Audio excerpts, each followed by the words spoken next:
Angin dingin Atlantik Utara menusuk tulang ketika malam itu, tanggal 14 April 1912, menjadi saksi bisu tragedi paling megah dalam sejarah pelayaran.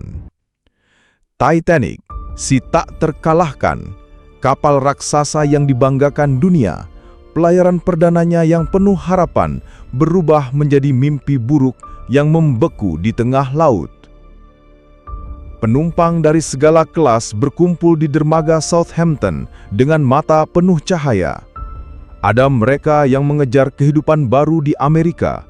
Ada pula bangsawan yang ingin menyaksikan dunia dari balik dinding emas. Di dek kelas 1, Lady Eleanor Cavendish mencium tangan suaminya, Kapten James Cavendish, seorang perwira muda yang baru saja pensiun dari Dinas Angkatan Laut. Di kelas 3, seorang pemuda Irlandia bernama Sean Orley menggenggam kalung kayu salib milik ibunya, berdoa untuk masa depan yang tak pasti. Titanic berlayar dengan keangkuhan yang tak tertandingi, dan selama 4 hari ia seperti istana terapung yang melayang di atas mimpi. Pertanda.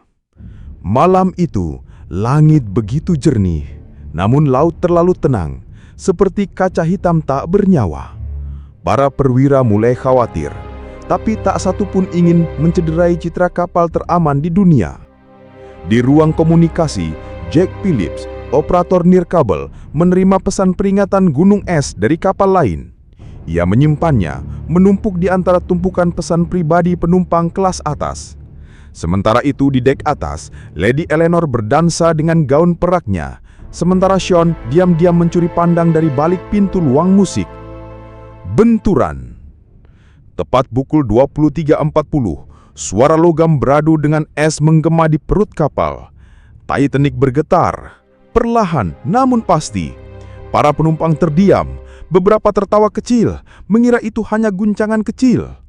Namun di ruang mesin, air mulai masuk deras seperti binatang liar yang lepas dari kandangnya. Para insinyur bekerja mati-matian, tapi perhitungan sudah bicara.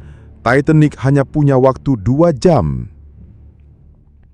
Kapten Edward Smith memerintahkan, siapkan sekoci, wanita dan anak-anak lebih dulu. Lady Eleanor mencari suaminya, tetapi James sudah menjadi sukarelawan untuk membantu penumpang naik sekoci.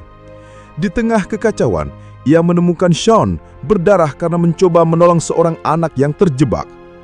"Naiklah ke sekoci itu," teriak James kepada Eleanor.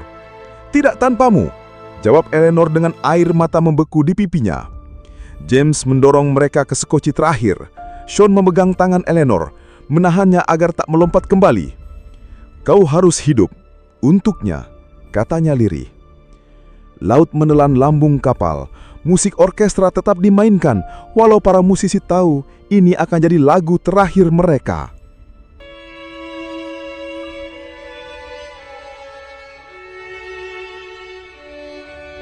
Titanic patah menjadi 2, dan dalam gemuruh besi, api dan jeritan, ia tenggelam ke dasar samudra.